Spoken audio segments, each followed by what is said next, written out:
Nigga kill over a bitch, but let a rat keep his wife. Did you go down to the police department after the police called you? I think. All right. I want you to go back to that day before Donovan Thomas got killed.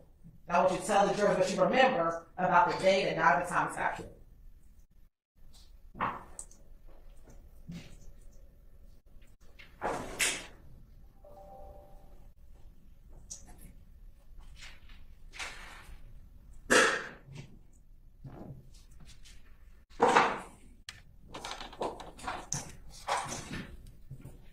I got a call saying that I don't know how, I can't recall how it was it. I remember getting a call saying that I killed Nut. You killed Nut. The word was, I got a call and people were saying that, am I okay? They saying I killed Nut. Oh, I'm gonna send the objection.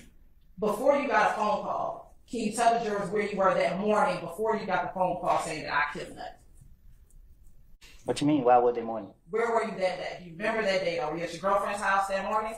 Oh, yeah. So tell the jurors what you remember about that entire day up until you got that phone call.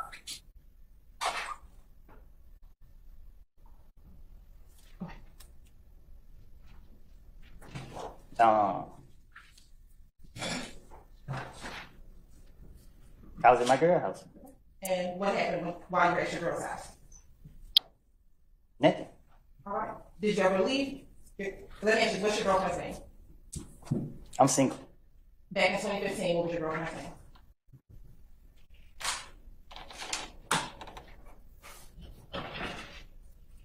Do I have to answer that? Yes. Deshaun? I know someone by the name of Kel. I know a lot of people named Kel. Do you know someone who goes by the name of Shell Kel? I don't know him, but I know who you're talking about. Okay. And back in 2015, did you and Shell Kel have any issues? If he's still here, then now. What I got going on, if I heard what happened or I don't know what he said. I just know he said that, you know what I mean, people saying that I killed Nut, and he would call him. Now let me ask you this, did you kill Nut? Did you kill Nut? No. Now, when Moulton called you, was both Shannon and Little D in the car when Moulton called you? Huh? Was Shannon and Little D in the car when Moulton called you? I think so. Now, before Moulton called you, did you, Shannon and Little D, have any conversations about Nut being killed? No. Told police that Little D and Shannon got into your vehicle. That's what you're leading. I'll stand the objection. Is today the first time that you told police or told anyone? Which day? Today, June 13th. Okay. It's your gun strike day. Yesterday, did you tell me and my colleagues that Shannon and Little D? Robert, this is I'm gonna overrule the objection. Yesterday, did you tell myself and my colleagues, Ms. Love and others, about Little D and Shannon being in your vehicle the night of the murder? Huh? Yesterday, did you tell myself and my colleagues, Ms. Love and others, about Little D and Shannon being in your vehicle the night of the murder? Huh? Yesterday, did you tell myself, Ms. Love, and a few of my other colleagues that Little D and Shannon were in the car with you the night of the murder of Donovan Thomas? I told you and them that what I told investigators in June when Nut got killed, something different, because I was trying to finesse my way out of a situation. So I said, I picked up D and Shannon. D never told me nothing. I made it up to clear myself up. And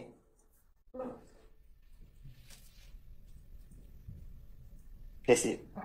And was that yesterday that you said that? Did you tell us that yesterday, what you just said? You asked me to be truthful. And I didn't. And I told you what I told the investigator back then wasn't me being truthful. So I'm telling you something that I didn't tell them because I ain't trying to go back to jail. I got it. But I asked you was yesterday. The first time you said this part, and now what you're saying today is what is truthful. What you're saying right now, what you're trying to tell the jury right now, is what you are now saying is truthful. What I'm trying to tell you is our conversation was about something that I said in the past. I understand. I'm asking you. I asked that Mr. Copeland allowed to finish his. Okay, all right. I'll tell you what's up. Mr. Copeland, you need to finish your answers? No, I need a break, Young. Say again? I need a break. You need to use the restroom? No, I need a break. Like, I need a break. Sir, it's not time for us to take a break at this point. Well, in time. okay. Okay. I mean, unless you need to go to the bathroom or some other reason, we're not going to break at this point in time. Do you need a few moments?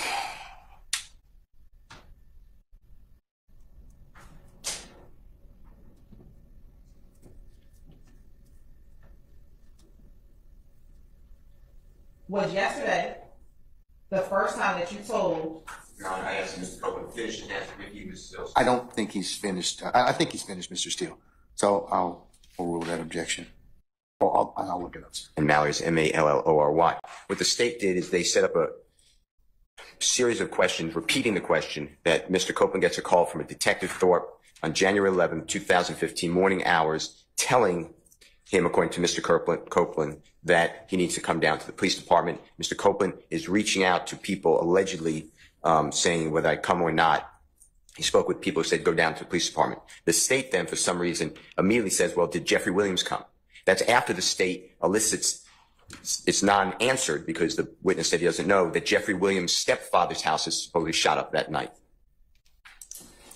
When you put that together, it is a clear indication that Jeffrey Williams should have, if he's involved since his stepfather's house is being shot up, then he's being accused and he should go down to the police and talk to them as well. There's no basis for that. The state knows that Jeffrey Williams wasn't called by the police, wasn't asked to come down and speak. Why in the world would any prosecutor anywhere in this nation at any time ask a witness whether Jeffrey Williams was there? Nobody would say he was there. Nobody asked him to come. All it does is plants improperly in the mind of the jury. Jeffrey Williams was not bold like a lion, like Mr. Copeland, and go face the police that night. I'm moving for a minute. All right, sir. State? Yes, Your Honor. Mr. Steele, if you give me the cipher, or if you can find it, please. What year was it decided? Probably 2016, maybe 19. It's Orr versus State? It's State versus Court of Appeals of Georgia, up to the Supreme Court of Georgia. And reversed our previous demarcation where the state cannot comment on pre-arrest silence. Two is whether it is too prejudicial versus probative. And here there's zero probative value because the true evidence is that Mr. Williams is innocent of any charge, never asked by the police to come down, and didn't have a reason to go down to, quote, clear his name. So now the jurors are left with the unbelievable impression that somehow Jeffrey Williams should have gone to the police department but didn't, and he hid behind Mr. Copeland. It's just outrageous. I mean, to me, that is, I've tried so many cases, this is just wrong. And the state inquires of this witness, knowing, no matter what the witness said, it's just nobody's going to say. There's going to be a video played where Mr. Copeland's sitting in a room with Detective Thorpe. I mean, what a crazy thing to say. Was Jeffrey Williams with you when you went to the police? Why, what's the probative value of that? Well, I'm going to find out, I guess, so. Okay, all right. Thank you, Mr. And the citation for is 351 Georgia App 578. No, look at the state. That's State v. Orr. Look at the state versus Orr in the Georgia Supreme Court. So the I Georgia case. I think counselors already have it. So. Mr. Copeland, about Mr. Williams. Sure. Mr. Copeland is now stating to this jury for the first time a version of facts very different than what he told police on January 10th, 2015. On January 10th, 2015, and the state will be going into this, Mr. Copeland advised police, specifically I want to talk about what happened on Cleveland Avenue. Mr. Copeland repeatedly in 2015 stated that Little D got into the car. The first time he said that Little D first said they killed Nut. As his interviews proceeded over the course of 6 months, he eventually says to police that Little D told him that they, and he was referencing Shannon, Mr. Stillwell, Mr. Kendrick, Mr. McMullen, all killed Nut. He is now saying today, for the first time, to this jury and to us yesterday, that Little D and Shannon got into the car and Little D did not say anything to him. And that now everything he said back in 2015, he just lied to get out of the trouble. Aligns with the witness chair, and I noticed people standing there in law enforcement while Mr. Copeland is testifying. He's making eye contact with them. I don't know if they're his brother. My point to you is this: what gives anybody the right to surround a witness? He's not in custody. And bring a witness. I'm sure Mr. Copeland didn't say to the prosecutors, I don't know this, Your Honor, so if you think him wrong, then just strike it from your memory. But I'm sure he didn't say, hey, you guys want to hang out in this room a little while? So I believe that he is being led on a tether by the prosecutors, and it is coercion. It is inappropriate. And why would anybody not be recording everything he said? And why do I have to get it in drips and drabs?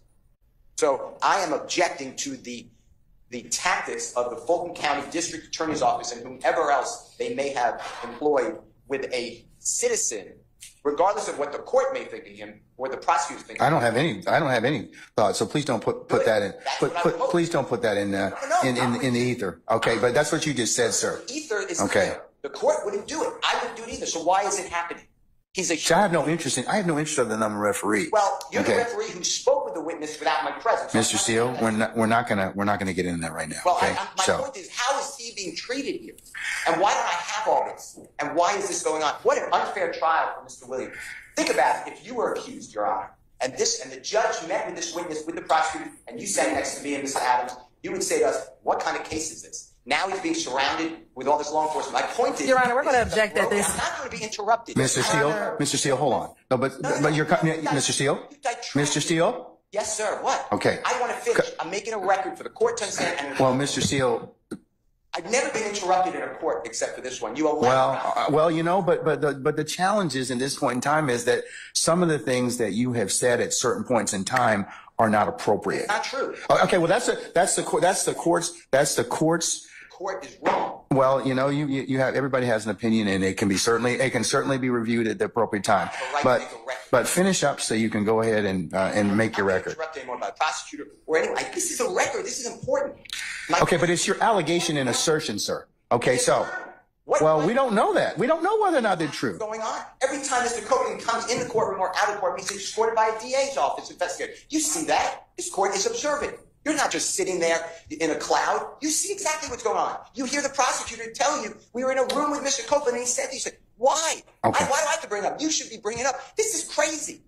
This is like communist Russia. Mr. Williams is having the worst trial. So I'm moving, again, to stop intimidating the witness by the prosecution, leave people alone, and stop accusing. You've allowed the prosecutor Love to accuse me of misconduct. Oh, but you've also accused her of hold on. You have accused her of misconduct as well. And remember what I told you about your professional remember what I told you about your, and she's going to take me down as opposed to you. So when I start talking, stop talking, please. Okay? I'll let you complete your record. Okay? I understand the one party talking. I got it. All right. Okay. All right. So I told you, several times before, I told you and your colleagues, remember your professional responsibility. And let's not make this an ad hominem issue. I don't believe that either one of you are trying to do anything that would subvert your ability to practice law. So but Ms. Love has intentionally lied to the court numerous cases. Hold on. Let him finish. See, this is Mr. Steele. This is exactly what I'm saying. It is not a good idea to state that your brethren across the bar are lying, okay? In any time or any way. I don't like doing it. Okay, but don't. So don't. But don't because you don't have any proof. If you have proof of it, then you have proof. There's a mechanism in law and under the rules for you to submit that question to the Office of General Counsel and for the investigation to occur. But please stop, both of you. I told both of you earlier, stop making these ad hominem attacks toward one another. Okay. Everyone gets attacked. You say nothing. Well, okay, but I've said something. You're going back to stuff that's happened in the past. So while I'm trying to deal with things that are current. So I told you all most recently, as of about a week or so ago, to stop all this. Remember I told you the world's watching you? They are. So please don't from this point on, do not accuse each other of anything. If you want to go ahead and do it, there's a proper way to do it, but don't bring it up in front of me. Okay? I'm just making a point that this has been going on and it's abusive. That is my point. That's your assertion, sir, as a lawyer, okay? And maybe your frustration with everything. Like I told you, this trial's gone a long time. There's a lot of wear and tear, but everybody's got to rise above and be a professional advocate. That's what the system demands of you. I'm not worn or torn. I am here to tell the court that from a objective, casual observer, could see what's going on here is inappropriate. Okay. At the end of the day, I understand your concern that you have now shared with the court. Okay. All right. State, do you want to respond? I'm just making a point that this has been going on and it's abusive. That is my point. That's your assertion, sir, as a lawyer, okay? And maybe your frustration with everything. Like I told you, this trial's gone a long time. There's a lot of wear and tear, but everybody's got to rise above and be a professional advocate. That's what the system demands of you. I'm not worn or torn. I am here to tell the court that from a objective, casual observer, could see what's going on here is inappropriate. Okay. At the end of the day, I understand your concern that you have now shared with the court. Okay. All right. State, do you want to respond?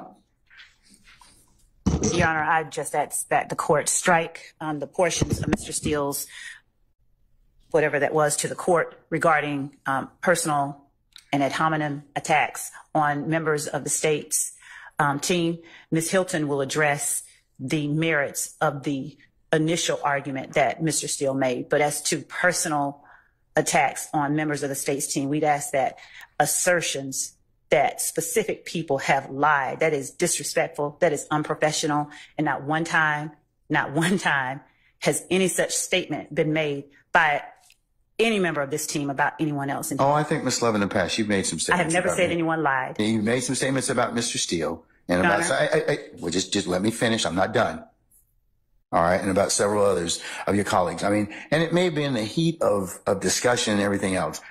Like I said earlier, there's enough blame to go around for everybody. All right. So, but can we kind of stop that and draw things kind of forward? I've had 2 or 3 conversations with everyone about their obligations as professional advocates under the rules. Okay. And that while the court certainly agrees that ad hominem attacks they don't make anybody look any good. They really don't. I mean, but I'm just saying I acknowledge that. I acknowledge what's been gone on in the past. And I ask that you all reflect upon that because, like I said, you can't say some of the stuff that people say to one another can't be taken back. They just can't. So, and that's just something that the court would just have you reflect upon. Thank you, Judge. Sides, okay? And we just ask again that statements like Ms. Love lied be stricken from the record. Those are personal attacks. There's none been made, at least not this day. I'm not gonna consider your ad hominem attacks. Either one of you. Okay? Thank you. Or anybody's. All right? Okay. All right. Madam. Your Honor, regarding Mr. Steele's assertions of our interactions with Mr. Copeland, we have not treated Mr. Copeland any different than we would treat any of our other witnesses in the state of Georgia. He is our witness. If he wants to be around us, he can. If he chooses not to, he doesn't have to be. The fact that he's saying we are coercing Mr. Copeland to speak is clearly not true, given Mr. Copeland's testimony here today. If we were coercing him to speak, he would answer my questions and I would not have to sit here and go in the back and forth and struggle with him. So clearly we are not being influential on Mr. Copeland given our interactions with him outside of the courtroom. So again, Your Honor, there's nothing inappropriate about the state's interactions with Mr. Copeland. He is the state's witness. We can't interact. We have not influenced any of his testimony, Your Honor. And so we ask that, I don't know if it was a motion, be denied that that was what was being asked at the court. You on my right hand of this person sitting across from Investigator Dennis and Investigator David. Yes. All right. And again, are you the only person sitting in that interview room when outside of Investigator Gaither and outside of Investigator Gaither and Investigator Dennis? Unless you don't count the ghosts that's in there with me. Okay. Now, what do you remember about the shooting on the highway? Tell the jury, what, if anything, do you remember about the shooting on the highway? What you mean? Were you shot while driving on the highway? I never been shot. Was your car and your vehicle shot at while driving on the highway? Right. Okay. Tell the jury, do you remember telling Detective Gaither that when Kel got on the phone, that Thug said the beef ain't over with until you pay for my window? You shot my window. Yes. Yes, you remember telling Detective Gaither that? I don't remember what I done told the police. Okay.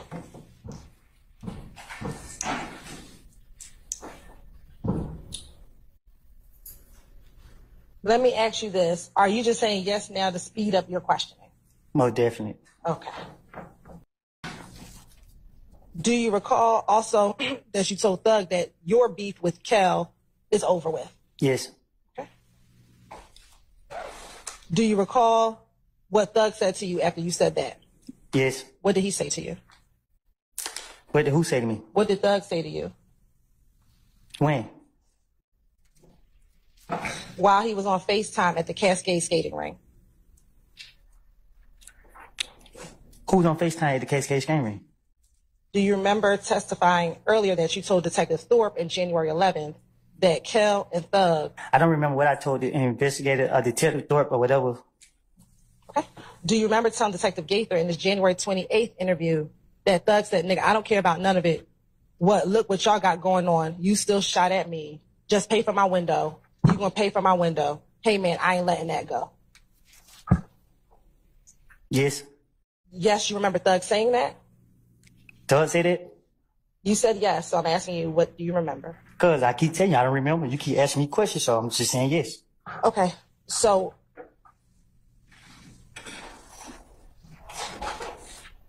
are you saying yes, that's what you told Detective Gaither?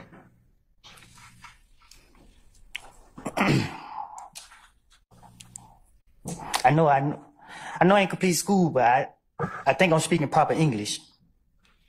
I told you, I don't recall nothing I said to no police. You keep sitting right here asking me the same question over and over and over and over and over. I'm tired of it. I'm drained. Okay. Well, if you would just answer the questions I answer the question. You ask me, I say yes, yes. When I say yes, you ask me the same question over and over and over and over and over. But did you just tell the court or this jury that you're saying yes just to move the process along? I think I said it loud and clear. So again, will you just answer the question and then we can move the process along? You keep asking, okay, yes. Is that, what are you answering yes to? Your question. I answer the question first. Are you lying when you say yes? Huh? Are you lying when you say yes? Am I lying about what? Any question that I've asked you so far? Objection made. Oral, sir. I can't be lying because I told you up front that I don't recall. During the January 28th interview,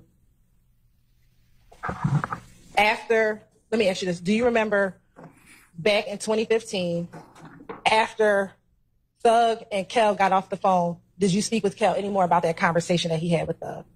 I don't recall. Named Pokey at Club Crucial on this same night where Kel punched you in the back of the head. Okay, let me make myself clear, right? Because you keep asking me about things I don't told investigators in the past.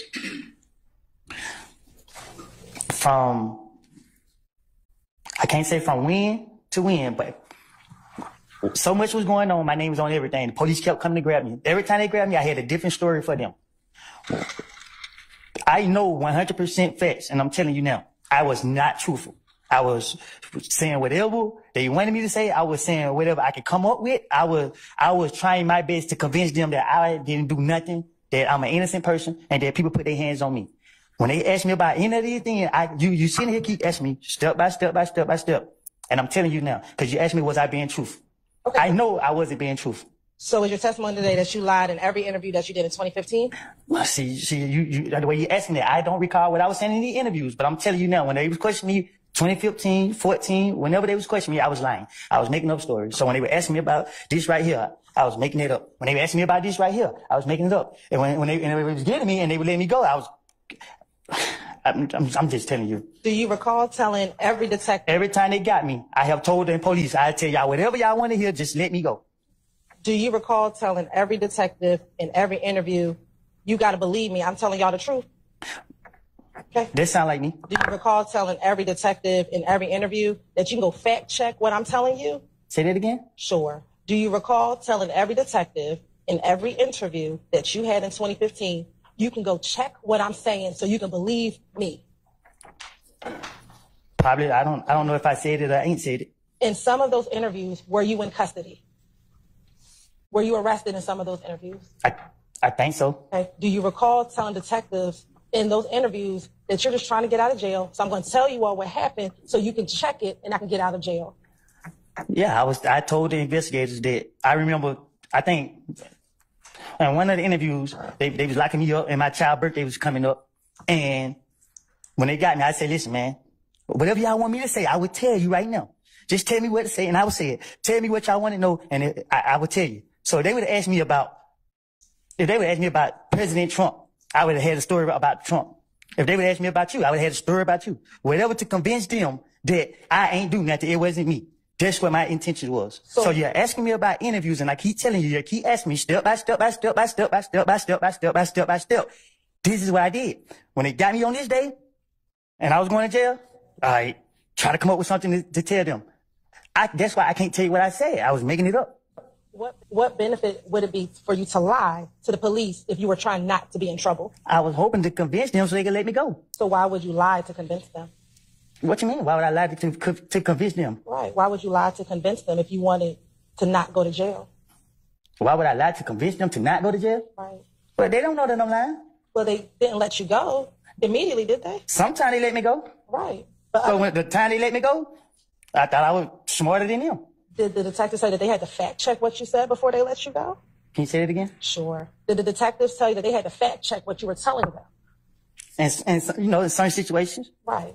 And so what benefit would it be to lie if they told you that they had to fact check it? Oh, it wasn't no benefit because what they did was they picked and choose what they wanted to take from me and they still left me in jail. So they came back and beat me in the butt. Okay. So going back to my question from January 28th, 2015, did you see Pokey at the club? You want me to be honest with you? I think I just did. I just told you the God, honest truth of what I did from January, from 2014 until 2021. Every time they got me, they already know me. They already know I got a whole bunch of bullshit to say. I'm going to ask you to refrain from cursing. Oh, sorry, everybody. No disrespect. I'm sorry about it. But. Overruled, sir. Overruled, sir. What harm would have come from telling the truth about you and your friends? Can you explain it? Sure. What harm? Why would you need to lie if you were just trying to tell them about what you and your friends were doing? I sustain the objection. Going back to the January 28th interview, understanding that you said you lied, did you tell Detective Gaither that you saw Pokey in Club Crucial on the Monday night where Kel knocked you in the back of the head? I don't recall what I said. Do you know who Pokey is? Yes, I do. Who is Pokey? A friend. Of who? Me. Okay. Is Pokey, they come get you on January 11th? Didn't have to. Okay, you drove down there you had Moonsoon take you down there. Because everybody was telling me to go down there. Okay. And Moonsoon, didn't you encourage Moonsoon to come and talk to the police too? Say that again? Did you encourage Moonsoon to come and talk to the police? I think I remember telling him that they said, man, you need to come in here with me. And do you remember him telling him, nah, I'm going to wait for them to come to me? No, I think he told me to give the investigator his number and tell him if they wanted him to call him, if I'm not mistaken. Do you remember telling Detective Gaither? I came out here, I got Moonsong, and I'm like, you don't want to come in and talk to him, bruh? You know your name in it, bruh. And he's like, shit, I'll wait on them to call me. I know Detective Gaither she got somebody against me. She making her business to try to get me. So anytime that she trying to question me, I'm going to spin her every chance I get. But I do not recall what I told her when she questioned me, but When she questioned me, I know she trying to get me. Okay. Well, what do familiar mean? Well, you just answered that you were familiar with Nut, so. I sustain the informal question. When I just asked you, were you familiar with Nut, and you said yes. Why did you say yes? Because people have different definition of things, and I knew of Nut. Okay. If that's the same, then I guess. Did you spend more time with Nut or with Thug back in 2015? I spent more time with Thug. I didn't hang around Nut. Did Thug ever speak with you about his relationship with Nut? No. Did you ever observe Thug and Nut together? I never saw those two together. I never been around those two together. No, it never crossed my mind. So how were you able to tell Detective Gaither that Nut and Thug was cool? Because they're questioning me, and I'm trying to get them off of me, and she asked me questions about Nut and Thug, I guess, and I'm telling her whatever she asked me. Let's say she asked me a question about the sky. I'm gonna say, yeah, I seen the sky. It's blue. Whatever she asked me, I'm gonna agree to that. I'm gonna say whatever she asked me. If she asked me about this reporter right here, I'm gonna say, yep, she's sitting outside me with white tennis shoes on. I'm gonna say something. Just because I want her to believe I'm telling the truth, that I want her to get me out of jail. Well, she has on white tennis shoes, don't she? Don't you got on white tennis shoes? She got on Chucks. Right, and they white, right? What color your shoes is? Okay. She got on Chucks. So you telling the truth? What color your shoes is? She said they white. Right, so you're telling the truth then? Well, it depends. See, you pick what you want to tell them. So did you also tell Gaither in another interview that Nut and Thug had problems? Can you say it again? Did you also tell Gaither in another interview that Nut and Thug had problems? See? You saying it right then and there. So get to that interview. All right. Next. But do you remember in that interview, actually you not wanting to tell Detective Gaither who shot you because you were afraid of being put in the paperwork and snitching? Do you recall that? I recall this, and this is the God honest truth. I told those investigators that I did not see nobody's face. They constantly kept asking, you gonna let dudes shoot at you while you got your kid? Listen, man, it ain't about being afraid of being paperwork or nothing. You feel me? Like, it's not. Do you recall telling the police that you did not want to be in the paperwork? I probably did. But if I had to be in paperwork, I'm still gonna be the same person. Let's get back to the January 28th interview. Do you recall telling Detective Gaither that even when you were in Miami, he stood back and stuff? It looked like he wasn't happy with you anymore. It just felt different. Can you tell me what because you asked me about interviews. A lot of stuff started changing. You got to be more specific because at one point, the police were targeting me so much that I was turning against everybody. I was thinking everybody was out to get me. So when the investigators started asking me questions, whoever they started asking me questions was, they started becoming a problem with me because I started thinking that everybody was out to me. So I can't tell you what I said to Investigator Gaither, Dennis, or any other investigator that questioned me. All I can tell you is that I was in a messed up state of mind, and you asked me about questions that I was supposed to be asked back then. That if I say something, you're gonna say, "Oh, I might impeach him," or whatever the word is you use. When I don't know, I can't answer that. Independently, did you feel different around Thug while you were in Miami? Did I? I would never stay down there a week with him. I wasn't Gaither, so he went for what I told him. What did you mean by that? He wanted the gun. Okay, so why would you say that he wasn't Gaither, so he went for what I told him? Because I know Gaither know she know me. Okay, and when you say she knows you, what does that mean? She know I'm about to bullshit her. She knows me. And again, watch your language. Oh, my bad. I'm sorry. I object to that comment. And it's an adult forum. He can say what he wishes to at this point. What was your answer, sir? She know I'm about to play around. All right. Okay.